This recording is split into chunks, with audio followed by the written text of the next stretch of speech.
That's our intro song. Nice. Hey, guys, welcome back to the Hushlife podcast. I would say weekly Hushlife podcast, but we haven't proven ourselves for me to go down that path, so I'm just going to say Hushlife podcast. As you know, we try to do one of these every week and release them on Wednesday, but that's our commitment anyways moving forward, is to try to do it weekly. Okay, I'm going to paint the picture for you guys right now since this is an audio-only podcast. We are sitting around a picnic table, if you will, in the middle of South Dakota at turkey camp. The gentlemen I have on the podcast today, I'm going to let them introduce themselves, but let me give you my introduction of these fellows. These are three of the most down-to-earth and just exceptionally good human beings I've had the pleasure to meet, not only in the hunting industry, but in my life. I'm getting to know these guys better. This is the second year they've invited us out to their turkey camp they've been doing for 20-plus years. But I've had a phenomenal time with these guys. They're just so fun to be around. And I can't think of a better group of people I've spent time in the woods with off the top of my head. So anyway, I'm going to let them introduce themselves. And then we're going to dive into some topics, but not really have any road that we're trying to go down, just kind of shoot the breeze at turkey camp. So, Mr. Ken Byers, let us know what's up. What are you doing, and what are you about? Yeah, well, my name's Ken Byers. I come from northern lower peninsula of Michigan. Kind of hunted and trapped most of my life. That was kind of my passion as a kid growing up on a 10-acre hobby farm, and was blessed to be able to make a living in the hunting industry. So I started working with the NRA back in 1989. Before that, as a co-op student in high school, I worked for Williams Gun Sight Company for 10 years. That's kind of how I broke into it, and then represented American Hunter and American Rifleman at the NRA, and then started my own business in 2002, representing publications, and Bugle is a big one for the Rocky Mountain Elk Foundation, as well as many of the other top-line magazines. And now with the digital side of it, we've kind of went in that direction, and back in 2003, Toby jumped on board, and we've rode one heck of a wave, and so that's my lifestyle, and that's about it. Just count myself very fortunate. The one thing I can say is, after I met you a few years ago, I had heard about you beforehand, heard the name, and then met you, 4 or 5 years ago. But anybody I talk to that's been in the industry for any amount of time knows who you guys are. Knows you. And so I'm going to introduce the other two real quick, then I want you to kind of tell the story of how we met. Yes. But so, yeah, like Ken was just saying, we have Toby Shaw here with us. Goes by a few names. We like Shawshank. That's kind of what we refer to him as. But introduce yourself, Toby, and what you do. Sure.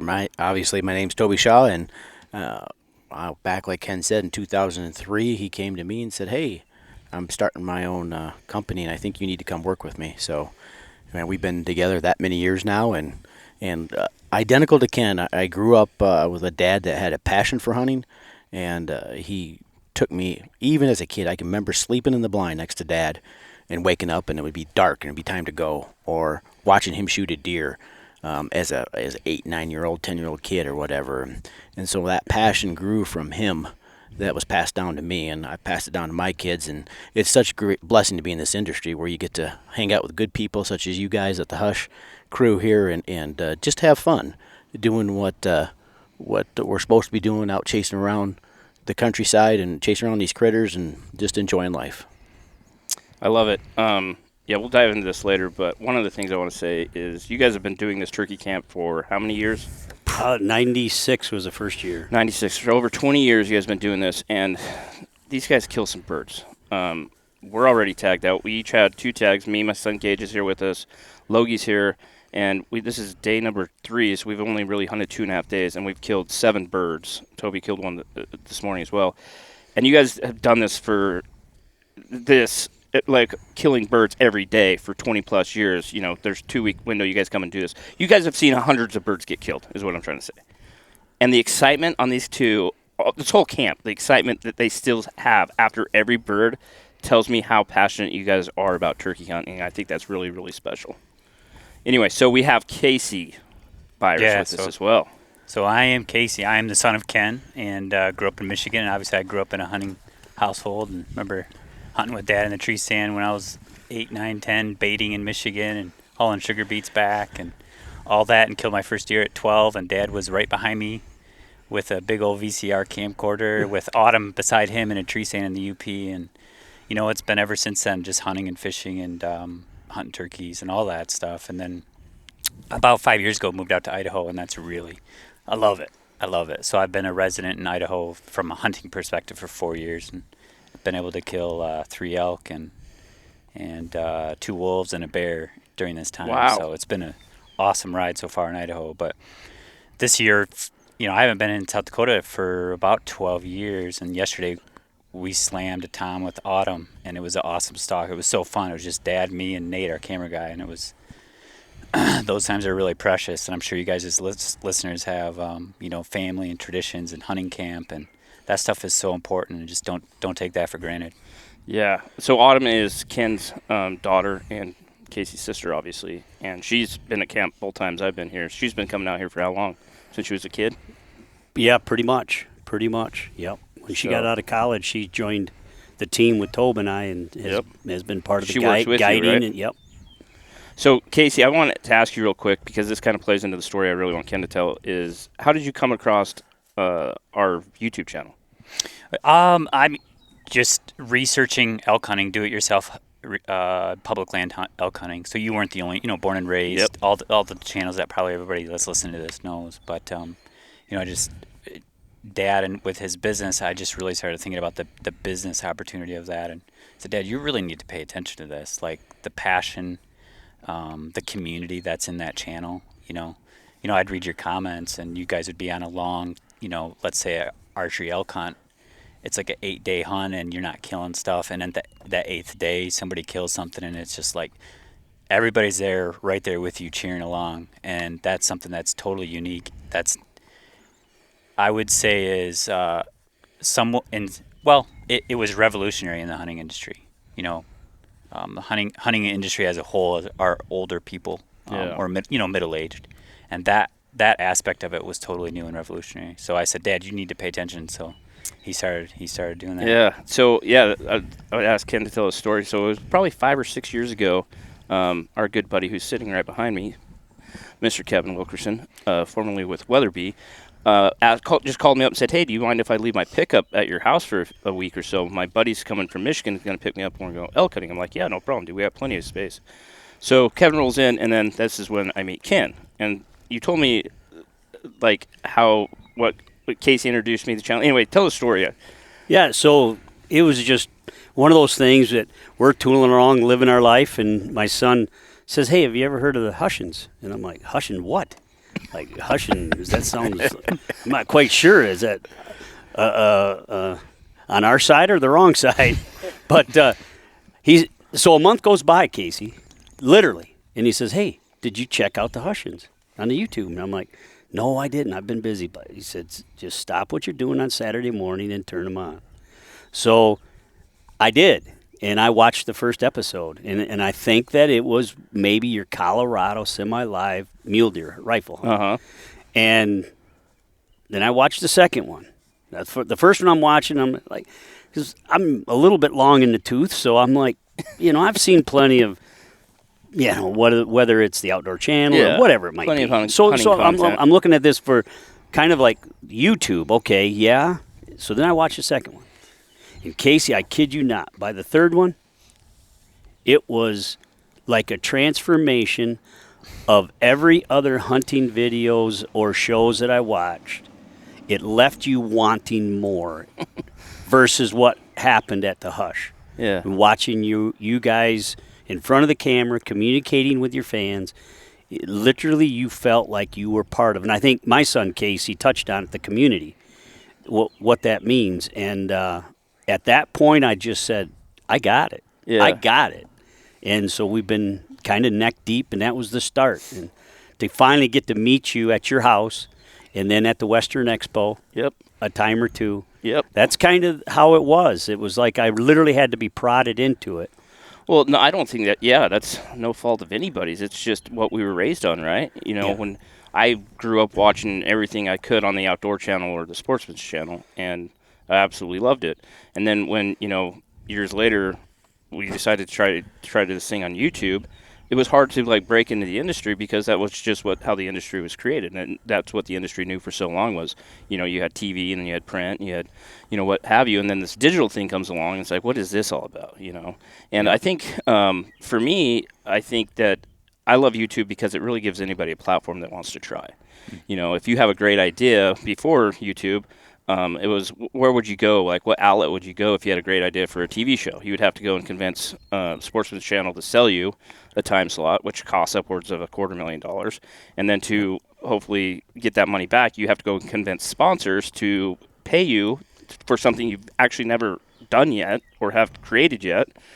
And so it was, I even looked into it right after I was married because my brother asked me one day, he goes, if you could do anything like for a job, what would you do? And I'm like, start a landscape business? He goes, no, honestly, like, what would you do?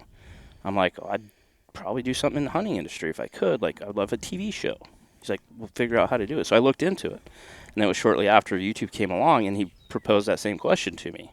He was like, if you could do anything, what would you do? I was like, hunting industry. He's like, why don't you start a YouTube channel? I'm like, oh, man, no one watches hunting on YouTube. It's just weird cat videos.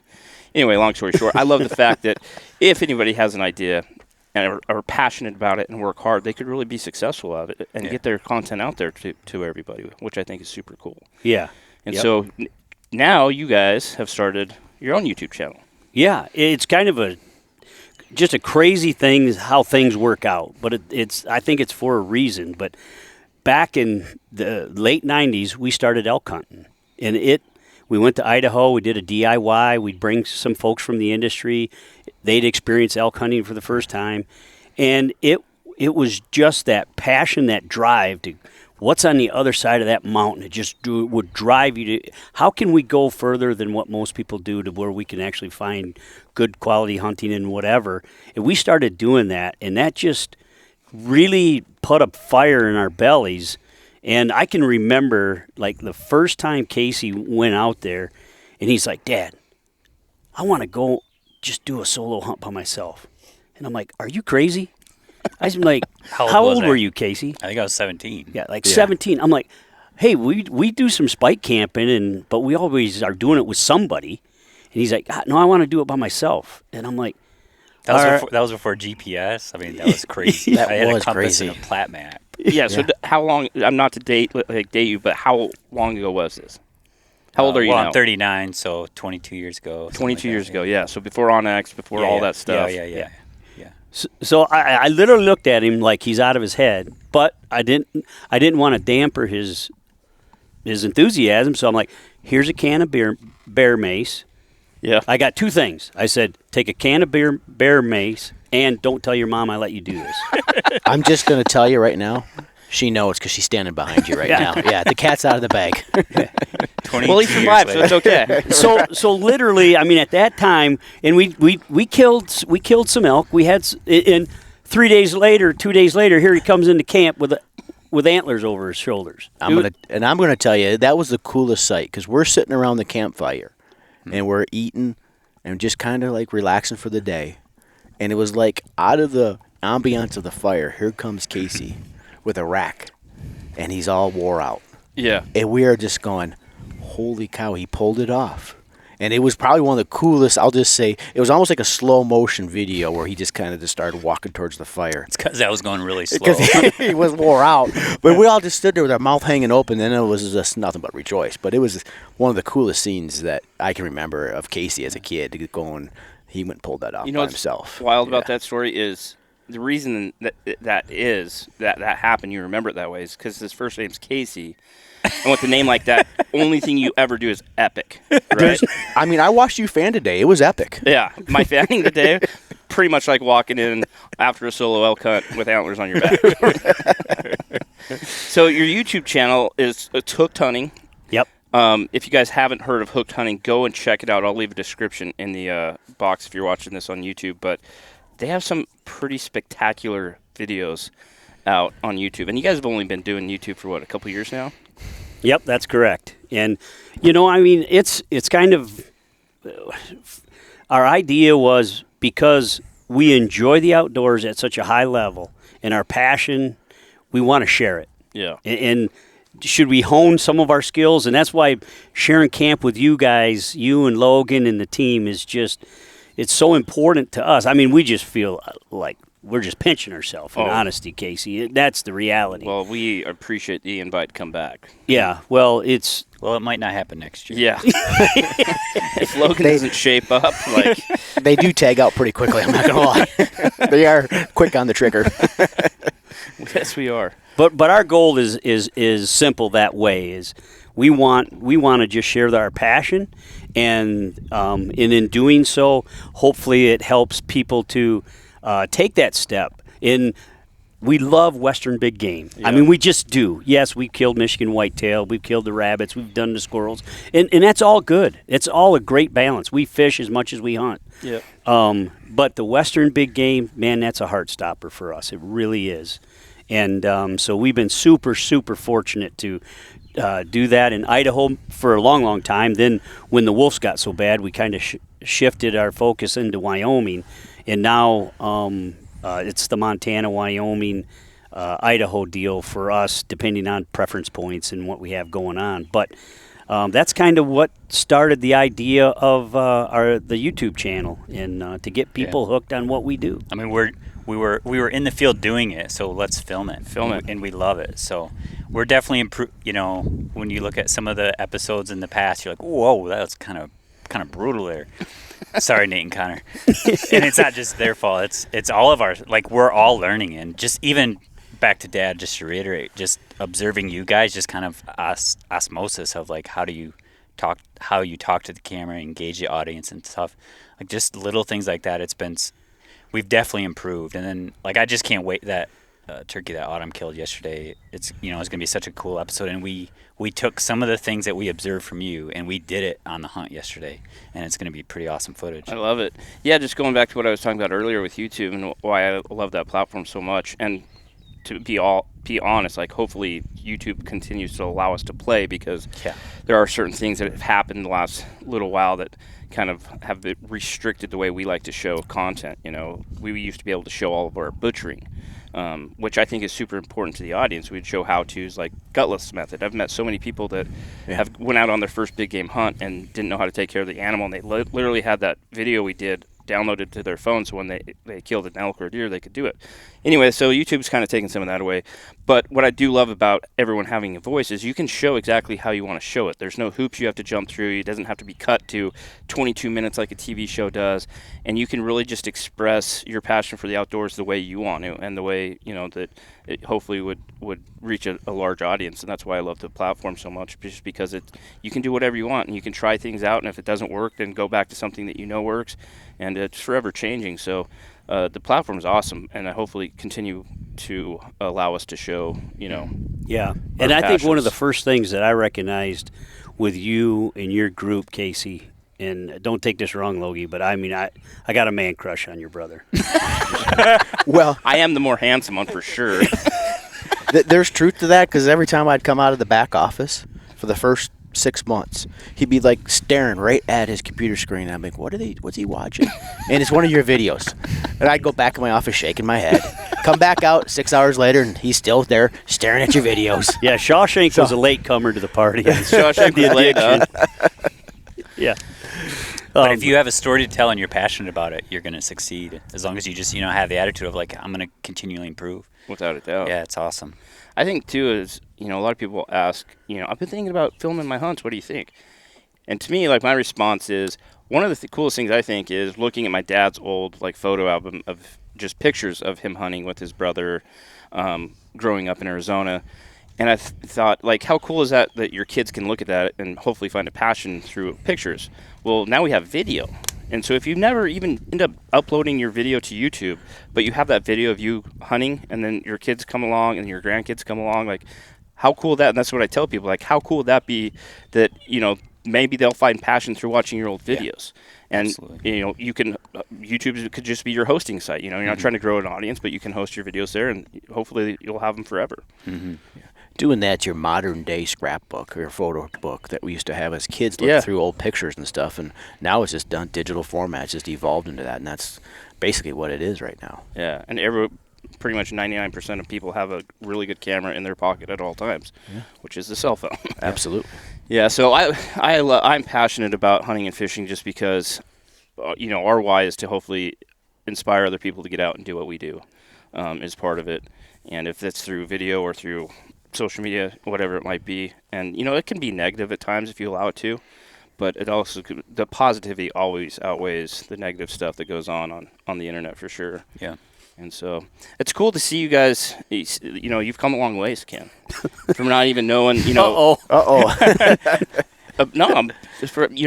you worked in the old school industry of hunting for a long time, right? Yeah. And you still do, but you see a need for something in the digital space, right? Yeah, 100%. I mean, people are consuming content differently. Yeah. They just are, like it or not. And what YouTube does, and what I think is, it keeps it real. Yeah. It really keeps it real. It keeps it genuine, in a large part. And you guys especially, you're an example of that. And when you're on the Outdoor Channel or the others, there's so much, I'll just say B-roll, but then when you're on the backside of it, it can get a little bit, a little different. Yeah. And so when you're watching the Hushin, and when I got exposed to it for the first time, that's what was one of the things that just drew me into it, is that, hey, this is real. This is not phony. This is not fake. And I think that's what really makes it, people engage and makes it attracting. Yeah. Well, the proof's in the pudding, And last year I had the privilege of taking them out and getting some turkeys, and then this year we've just spent 3 days together, 2.5 days together, and it's like, these guys are genuine human beings. What you see them portraying in a video is what they actually are like in real life, cutting it up, having a good time, enjoying what they do, and great hunters to boot. So they are genuine people, and that's what really makes it important. When you watch other shows, you just wonder in the back of the head, what are they really like when the off scenes, when the camera's not rolling?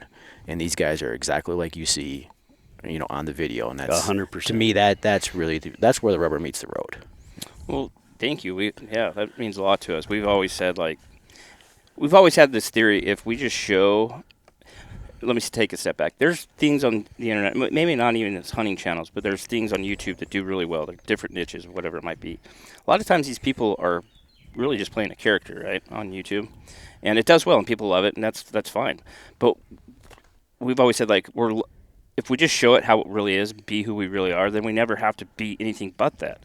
And that's why we kind of show, that's why we always said, let's show a hunt how it really happens. Mm-hmm. There's no storyline, basically. We're going to have an opener, we're going to have an ender, and let's show everything in between, because more people can relate to that, because that's how a real hunt goes. Mm-hmm. It's not this crazy B-roll shot at the first, and then, me sitting in the stand shooting a buck or calling a bull in, because that happens very little. But that's what's the great thing about YouTube, is you can literally choose how you showcase a hunt. Like, this is a 3-4 day hunt.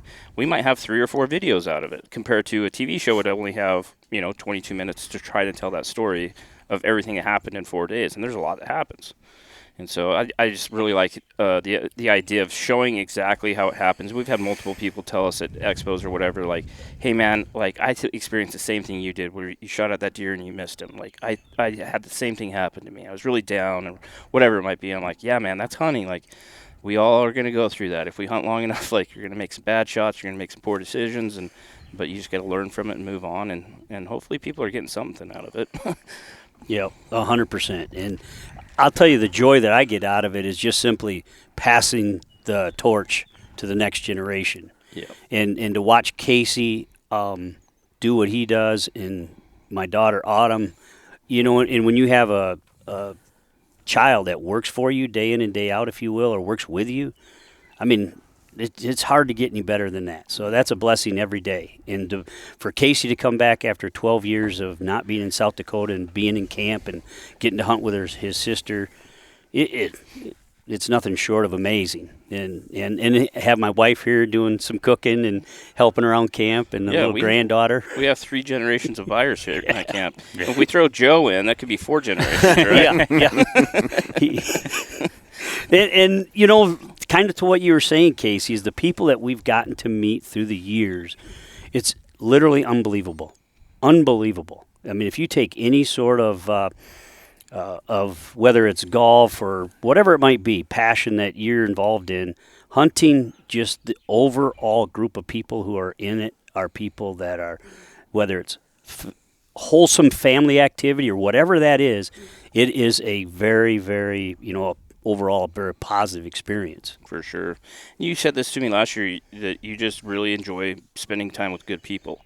And that's what you, like, we're pretty much the only ones in camp so far this year. We were like the first ones, right? Mm-hmm. But last year when we got here, it was kind of like in between. So I got to meet a lot of the guys that were going home and then some new guys coming back. Like, that's definitely what you guys have created with this turkey camp. It's just really good people in the hunting industry just wanting to come out and have a good time. And you guys have done a phenomenal job with this thing. Well, I mean, I appreciate that, but it's all about the people. Yeah. And it's so wonderful to work with companies and brands that are pushing the envelope with technology and bringing out new products all the time. And it's our privilege to get a chance to be maybe on the front side of seeing how some of that equipment works in the field. And that's kind of what we try to do here. So I'm going to pick your guys' brain. We talked a little bit about YouTube, but let's go to talk about real time right now. So this is the second year I've been invited out to turkey camp. I love turkey hunting. Let me start it out that way. I grew up in Idaho. We didn't have a lot of access to hunt turkeys around where we lived. Like, I don't remember seeing turkeys when I was a kid around Pocatello. We are getting turkeys there now, and for the last 10 years, they're really doing well. I get my butt kicked every year turkey hunting in Idaho, trying to do it. But my goal, and I've had this goal the last 3 years, is to call in a tom and shoot it for myself on public land. So, loving turkey hunting and not being the best at it, I've gone some other places, gone out with, we've hunted with the hunting public before in Wisconsin a few years ago. I took Gage up north in northern Idaho last year. There are a ton of turkeys. We had some success. But what makes this place so dang special? Like, why do we kill so many dang birds? I know you guys are amazing, and that's what I want to talk through. Like, well, that's part of it. Well, that's just I a think little it's sliver. just the numbers and the topography. Yeah. If you can use the topography to your advantage. But There's I better truly- let Dad and Toby answer that, because Well, you there's- guys have been doing this way longer. there's just truly a lot of, this is a game-rich environment. Fortunately, South Dakota is one of those areas that just has a lot of, it's a game-rich environment. And not that tremendous amount of hunters, although tags are hard to get. But there's still, they do a nice job of managing it and keeping the tag numbers and the game animals at a high quality. So I think and then being able to use the lay of land to get on to kill the birds is another great reason, like Casey was just saying. And they're responsive to what we do. So Yeah, if you like mule deer spot and stalk, like this is that, but like way quicker action. Yeah, it's that, but on Boom, crack. boom, boom, boom. Yeah, So you guys grew up in Michigan. You guys hunted birds there, right? yeah. What were your tactics early on hunting turkeys in Michigan? Yeah, I mean, it's very classic, if you could say that, where whether you're sitting in a pop-up blind on the edge of a field with your decoys out or you're leaned up against a tree kind of thing, there's a little more sitting, and, that just I've always had trouble with that. Yeah. Sitting still. Toby was probably better than me at the Michigan thing. Uh-huh. And I think that's what was so appealing to me in South Dakota. But Toby, if you wanted to speak on your Michigan. Well, I grew up, just like Ken said, in edge of the fields, waiting, figuring it out, doing a ton of scouting, knowing where those birds wanted to be before and beating them to that spot.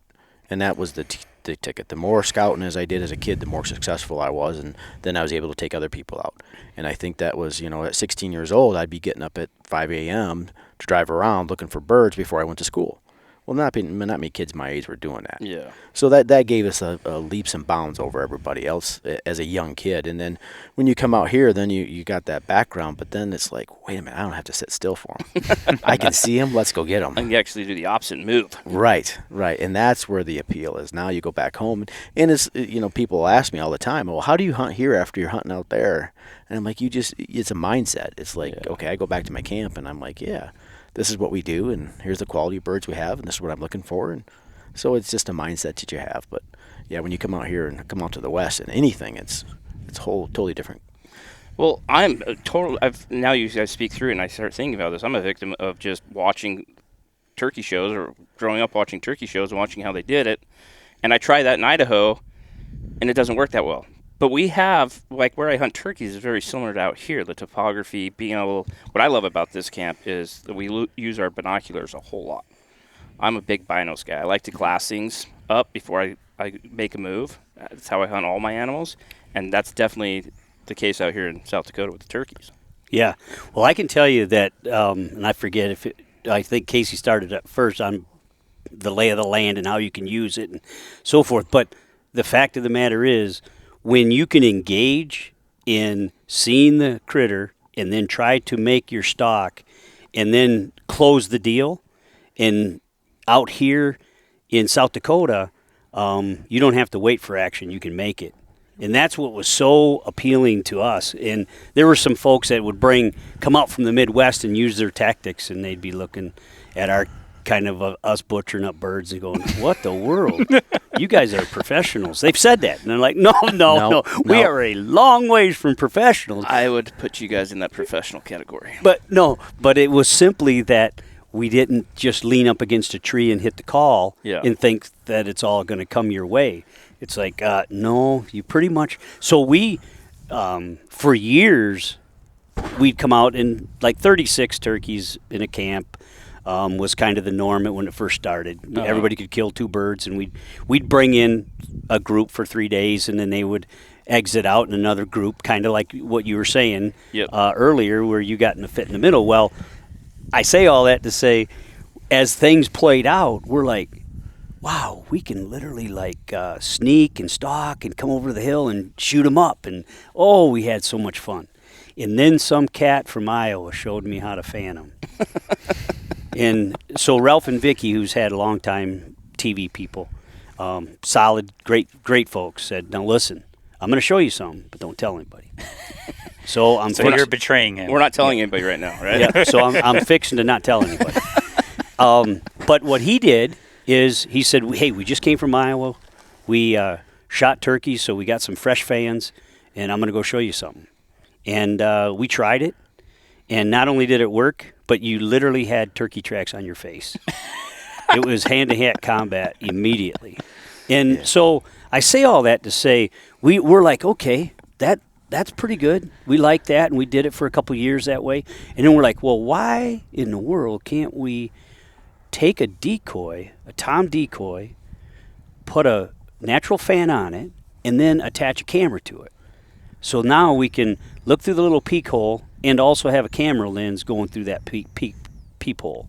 And so we've been running, back in the day it was the Thunder Chicken by Flexstone. Uh-huh. And now recently they came out with the Thunder Reaper. Well, now it's just not even fair. Yeah. I mean, you throw the fan on that and you put your cell phone out that peephole and you got some action-packed excitement that I don't even know if there's through the years, we've had people who've killed turkeys everywhere. And they're out with us for a few days, and they're like, oh, my word. I've killed 50 turkeys and never had this much fun. Right. I haven't killed a whole lot of turkeys. I've killed turkeys multiple different ways. But what I can tell you is when we came out here last year, it was the very first morning. Toby had us out, and it was me and our good buddy Luke from Weatherby. And we both had tags in our pocket, and we got on a flock of birds. And some of the hens had spotted us, and they were moving away. And typically in Idaho, when that happens, I see them running. I'm like, okay, see that turkey next year, They just run for miles. Anyway, so these birds started taking off, and I'm like, we got. And Toby whipped up the fan, started clucking. Is that a cluck? A yelp? A yelping. Yelping. And the toms stopped at the top of the hill. They were probably 150 yards out at this point. Tom stopped at the top of the hill, turned around, saw the fan. And then I didn't understand at the time because you hadn't explained this to me, but it was like the toms saw the fan and then they had to look at each other and made a decision, a joint decision. And it's like getting in a fight, right? If you're by yourself, what's the likelihood of if somebody yells at you, you're going to go fight them? Probably pretty low. But if you have a group of buddies with you that's willing to go fight, you're probably going to go fight. Yep. And that's what these turkeys did. They convinced each other like, if you go, I'll go. If you're going, I'm going. Right. They rolled up their sleeve and got their turkey muscle going on. Turkey muscle, that's what you guys call it. And these birds literally turned around and ran back to us like they were going to come stomp Toby out. And they came into about 10 yards before we shot them. And it was the most incredible thing I'd ever seen. And it happened multiple times after that, and it's happened multiple times this year already. Yeah, I had to start cutting hard on those birds to get them to stop because, when they get sub 10 yards, there's that. All those BBs coming out of that shotgun is like not open. The pattern's not opened up, and if you jerk that trigger at all, these birds are flying. Do you guys think? So you guys started hunting out here 20 plus years ago, and were you using your old tactics at that time when you originally started hunting? Yeah, kind of. Yeah, and we hunted in the timber, big canyon country, and then one day we were just kind of cruising between finishing up hunting and coming back to dinner, and it was kind of close to fly up time, and we're looking out, and I'm like, holy mackerel, Dad. And my father was with me, and I said, there's a flock of turkeys out in the middle of the prairie. And we're like, let's hunt that flock tomorrow. Yeah. And we hunted that flock, and we have forever since been hunting prairie gobblers, and again, because you can see them. Yeah. So it just gives so many more options. And don't get me wrong, we love going into the canyon country. Matter of fact, Toby's done that the last couple of years and had tremendous success. And even yesterday or 2 days ago, we were in some canyon country, and it's fun. It's all fun. Oh yeah. But that's when the tides turned. Yep. Is when we saw our first flock of turkeys out in the prairie. In of course, they're all creeks and ditches and rivers and where there's trees and cover. They need that, but then you can get after them, make a play, and have just so much more fun. So do you think after you learned how to fan from Ralph and Vicky, and you guys have been doing that for years, do you think that like the birds have wised up to it over the years, or do you think it still works as well today as it did the first day that Ralph showed you that? Yeah, well, 800 birds later. Our and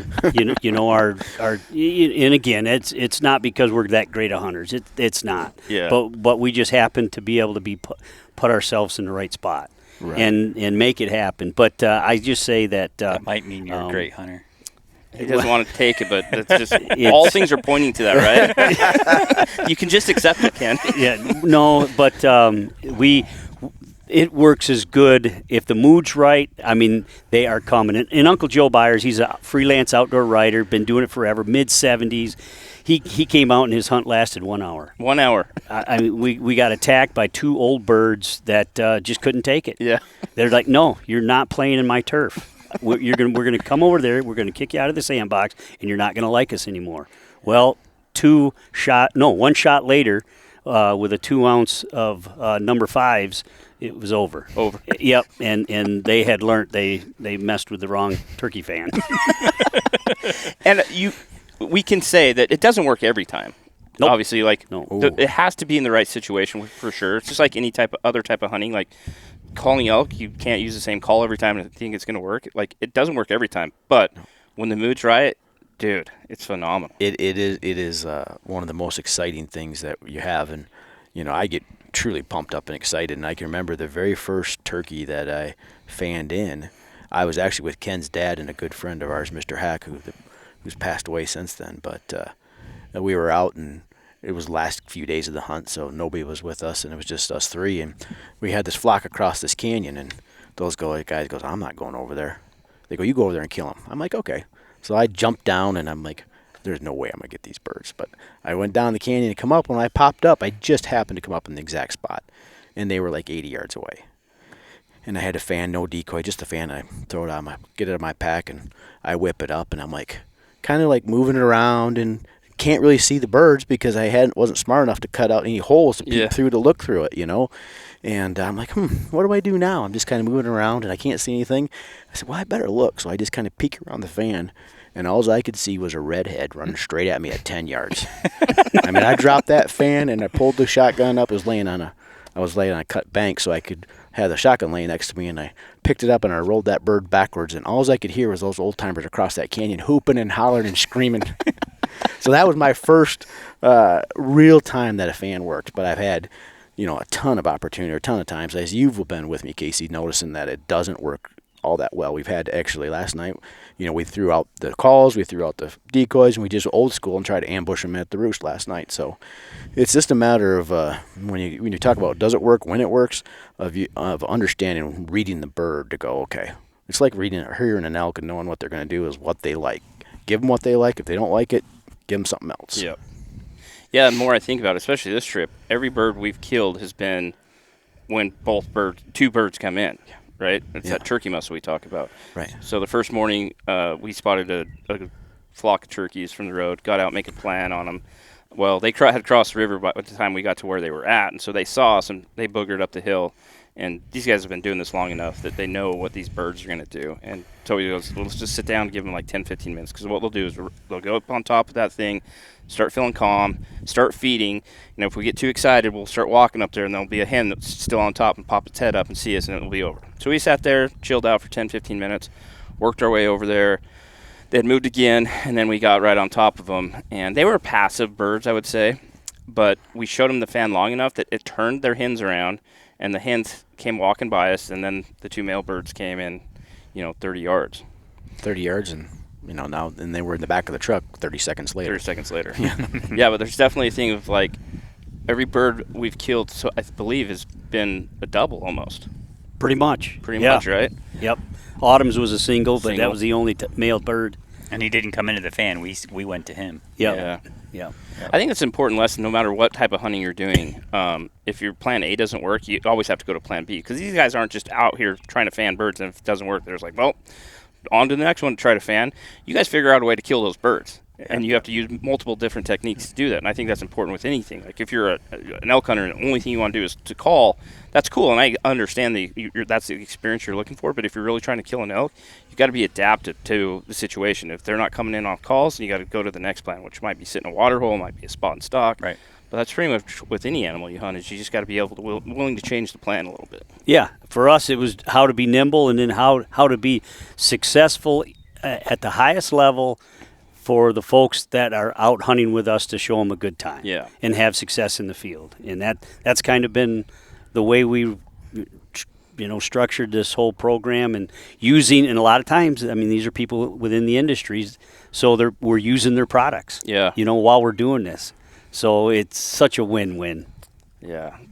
It's been such a fun trip. I wish I had 2 more tags in my pocket, but so the joke has been with me and Toby, like, hey, Toby, I really want to try to call you a bird in this year. And Toby doesn't want to pick up a gun because he wants everyone to kill a bird first. Ken's the same way. So finally, Logan was the last one in our group to tag out, and Toby has two tags in his pocket. And this morning, him and Logan both doubled up. And Toby didn't take his stupid gun because he wanted Logan to kill a bird first, which he did, and then passed the gun to Toby, and Toby shot the bird. Anyway, so I was like, okay, finally, I think this is my time to, call Toby out and make him allow me to do something, either run the fan or the call. So he got out, we spotted the tom, and we're going to have Keith, our guide, or driver, shoot a bird, because he has 2 tags as well. So Toby jumped out to open the gate, and I asked the guys, I go, what do you guys think Toby's going to give up first, the calls or the fan? And they're like, you might get a fan, you're not getting a call. So Toby finally handed the fan over to me, and it didn't go so well. But I tried hard. And you looked good doing it. Did I look good doing it? Oh, man, you were like a ninja. Here's my problem. Slipping through the timber, trying to get there. See, I'm going to go try to do this with Ken later, is to run the fan for him. I can see where my issue is going to be. I'm definitely, my eyes are my greatest feature when it comes to hunting. I have really good eyes. And so these fans, they cut a hole big enough for a GoPro, and just above that's a slot that you could really just see out of one eye, right? You can't put both your eyes through that, right? No. So that's my problem, is when I was doing that and I was walking up the hill going slow and waving that thing back like a big old Tom would, because I felt like a big old Tom at the time. I couldn't see everything I wanted to see out of the hole. So I don't know if you could see this from behind. I was holding it down a little bit so I could see over the top of it. That's not going to work. That's not going to work? No. Okay, that might be my issue. You're better to look under it than over it. Okay. Yeah. Okay. I'm learning. I'm still learning. I just wanted to see all the landscape, And I turned to Logan. I go, think this will work? And he's like, yeah, Toms wear hats. But just take your time and go slow and pick the terrain apart as you do it. That's the biggest thing I could recommend, is don't get in a hurry to screw it up. Just take your time and really pick the terrain apart, and as you're scanning, looking, because the next step there could all be in your sight, Yeah. I have a question. We just put this up on our YouTube community tab as a poll. If you're a turkey hunter, you guys can answer as you will. What is your favorite call? Is it a diaphragm call? Is it a box call? Or is it a slate call? We'll start with you, Ken. Boy, oh boy. I mean, that is it's a great question, Casey, and it is situational for sure, because you can hardly ever beat just a classic box call. Yeah. That classic yelp or cut that you can do on a box call is a winner chicken dinner just about every time. But when you get yourself where you need to be running that fan and doing some other things, then the doggone diaphragm is, yeah, you can't go without it at that point. So that's the best answer I could give you. Yeah, that makes sense. Situational. But if you were to have your hands free and you're really just trying to make that the best noise you possibly can, you're thinking box call. Yeah, the box call is the Widowmaker. Okay. Yeah, hands down. You agree with that, Toby? By far. Yeah, it's 100% situational, and if I could only have one call for the rest of my life, it would be a box call. Box call. Yeah, because it just it carries better, especially when it's windy country like this. It's more, and then you can soften it up when they get close, and you can, especially if you can get your hands free. Yeah, no doubt. But it's I think volume is a big thing when it comes to any type of calling for animals. That especially for elk. That's what I know the best is calling elk. And I think a lot of guys think they have to go out and make the perfect sound every time, and if they do, the elk will answer. I think an elk will answer if they can hear your bugle and it somewhat sounds like an elk. Mm-hmm. But the volume is by far the most important thing, I think, when you're calling elk, especially if you're trying to sound realistic, which you should be. Is elk are freaking loud, and for a human to try to be as loud as an elk is next to impossible. But the louder you can be, probably the better and more realistic that sound's going to be. And I've noticed that with the turkeys as well. Yeah, well, turkey can make 28 different vocal sounds. Oh, you're hitting me with those turkey facts again. It's one of those things that you can't. You really, if you find a note that he likes, then give him that note. Yeah. So you kind of just work through your sequence of what is it, a yelp, is it a cluck, is it cutting? What is he really liking? And then that's what you just give him more and more and more of. Yeah. There's been a couple times where we had birds hammering, and you were originally started out with the box call because you hadn't fanned yet, and then you go to the fan, which you obviously can't use the box call while you're holding the fan, and so you're yelping with your diaphragm, and they wouldn't answer. So you actually had Logan hold the fan at one point, got your box call out, called, and that turkey responded instantly. Mm-hmm. Yep. And that's just telling you they like that note a little bit better. Yeah. Than what you're giving them, and that's once they get in sight of the fan, and then that's where the diaphragm comes into really play, because then you can soft talk to them. And if you ever get close to turkeys, they're always talking to each other. It's soft. You got to get within their zone to hear it, and that's where that really helps. And if you just threw the fan up and didn't say a peep, in my opinion, that's a negative, because turkeys don't do that. They are always trying to talk to each other. They're vocal. They're vocal, and that's exactly right. So you just sit there and have to talk to them, and you get the reaction when you do it, and then you just keep working them. Yeah, going back to me saying that the elk have to hear you before they can answer you, that works for the response. But just like with turkeys, when the elk get in close, you don't have to be nearly as loud. As long as they're in earshot, they can hear you. But yeah, it's just like cow elk. Cow elk are always talking to each other. But a lot of times it's not really loud. It's just, enough that they can hear each other at 60 yards apart. And so you might not hear anything, and then you get in on a herd, and cows talking all right and left. So what's yours, Casey? Just the versatility of it is just the diaphragm call. Diaphragm, yeah. Yeah, but I do agree with everything said about the box call. The one thing about slate call, too, is purring is really easy to do, and it sounds super good on a slate call. Slate call. Mm-hmm. So we're kind of at different ends of the spectrum, and I've brought this up, and I've had people disagree with me multiple times, argue with me, if you will. You guys grew up turkey hunting. I grew up elk hunting. And now we've both switched, and we do both now, right? Do you compare, would you say trying to call turkeys in is very comparable to trying to call elk in? Ooh, I would. There's a lot of comparisons. Yeah. Yeah, or correlation, yeah. And that's my stance on it, is people are like, it's not like elk hunting, you're hunting a 25-pound bird. I'm like, I get it. But the tactics are very similar, in my opinion. Coming from an elk background, moving into learning turkey stuff, I feel like the tactics are very similar. You guys agree? Yeah, agreed. What Casey said is very, very true. I mean, the one thing, though, we can't gobble. Elk, we're doing female and male noises. That's true. Yeah, as a whole. Hold on, back up the bus. There's some people that can gobble. I heard your dad try to gobble last year. Yeah. You remember this? When we forgot all the calls in the truck? I have video. He was making all turkey noises with his mouth. Yeah. And it didn't turn out well for us. I don't know if it worked, but I was like, that's impressive, Ken.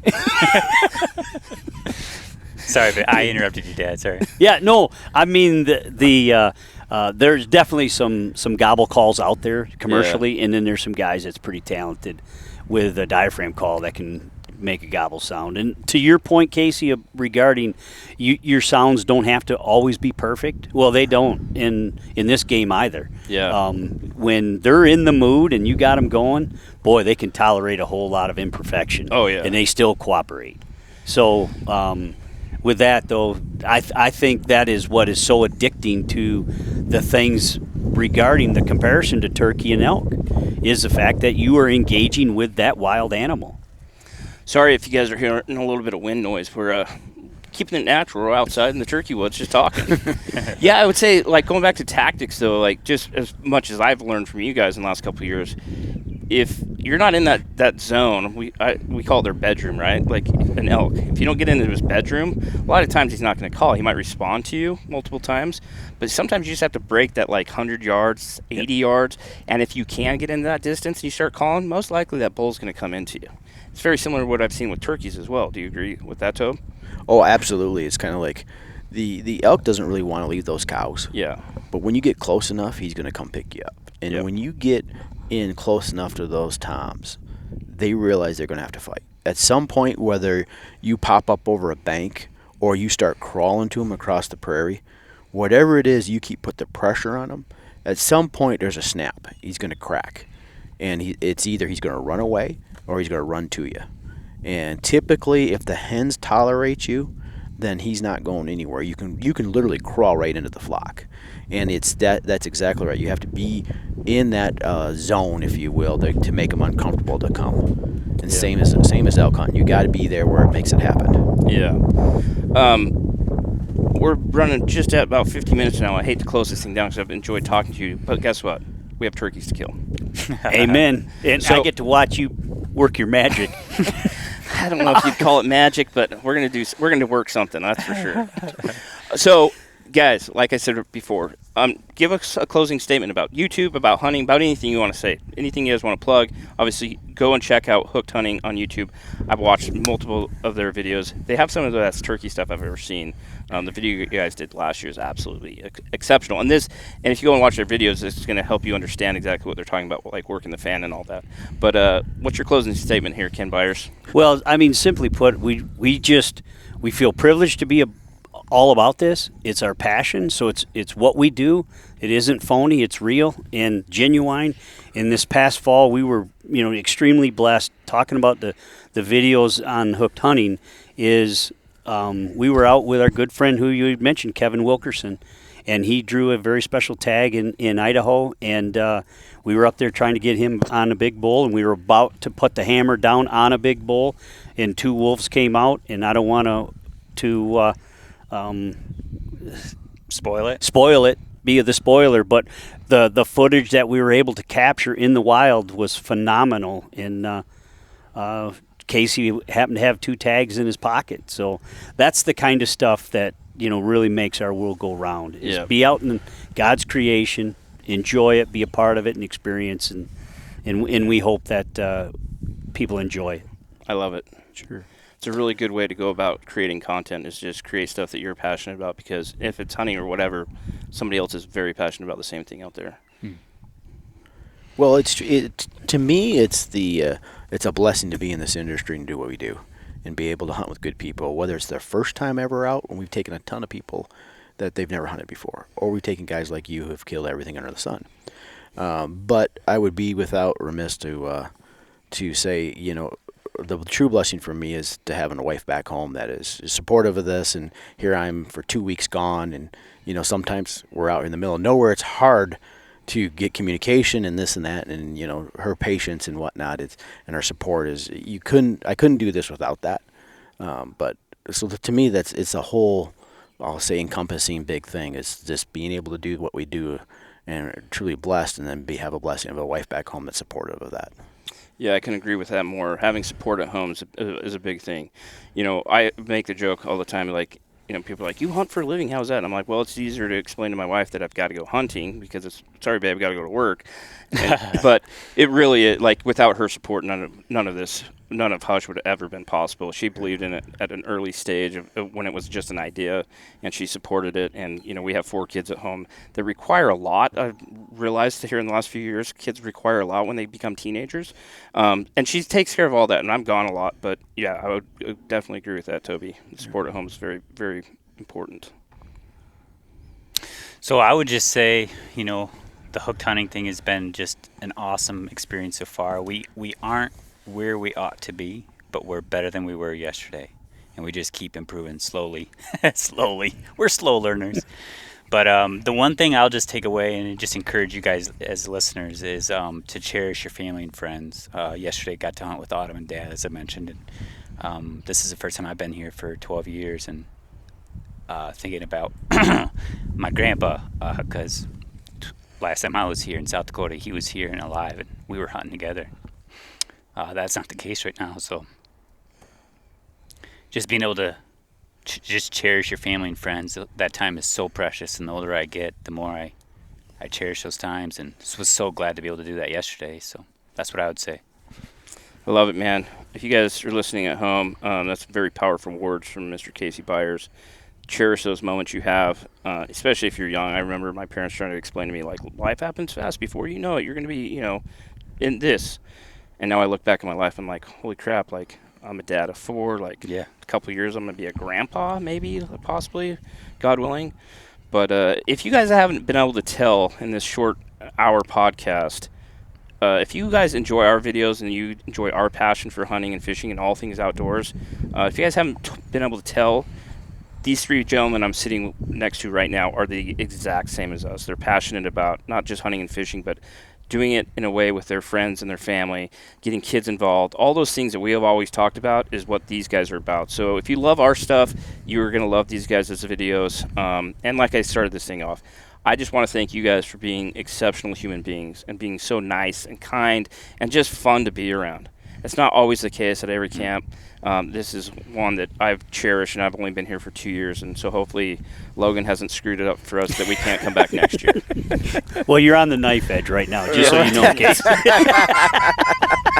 We're going to see how you do tonight with a fan. It's all comes down to the fanning. We're on the bubble, so it depends how you do tonight. Logan, we're not coming back. You're going to have to pull your weight. You got to do something around here. Guys, again, thank you for listening to the podcast.